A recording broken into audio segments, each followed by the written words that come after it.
আমি তো সাধারণ একজন মোল্লা, সাধারণ মোল্লা, আমি বড় কেউ না, আমার কোনো দল নাই।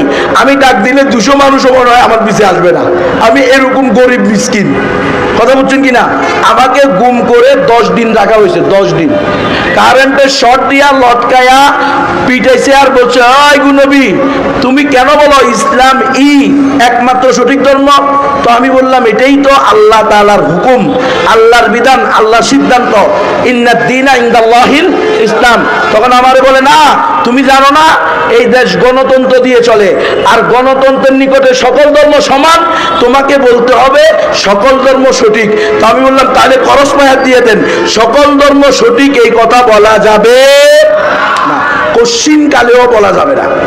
আমার সঙ্গে, আমার মতো আরো আলেম ওলামাদের সঙ্গে এমন এমন নির্মম আচরণ করা হয়েছে, ফিরআউন যে আচরণ করেছিল মুসা নবীর সঙ্গে, এবং আজ পর্যন্ত আর কোন জালেমকে কোন নায়েবে নবীর সঙ্গে এমন নির্মম আচরণ করতে দেখা যায় নাই। শেখ হাসিনা আমার সঙ্গে যে আচরণ করেছে, আমাকে 7 মাস পর্যন্ত মোটা বেড়ি পরিয়ে হাতে হ্যান্ডকাপ লাগিয়ে এরপরে 7 মাস রাখা হয়েছে একাধারে।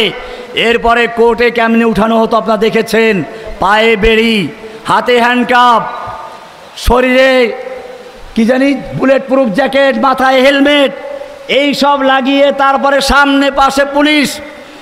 এমন মনে হয় বিশ্বের সবচেয়ে দুর্ধর্ষ জঙ্গিকে আনা হয়েছে।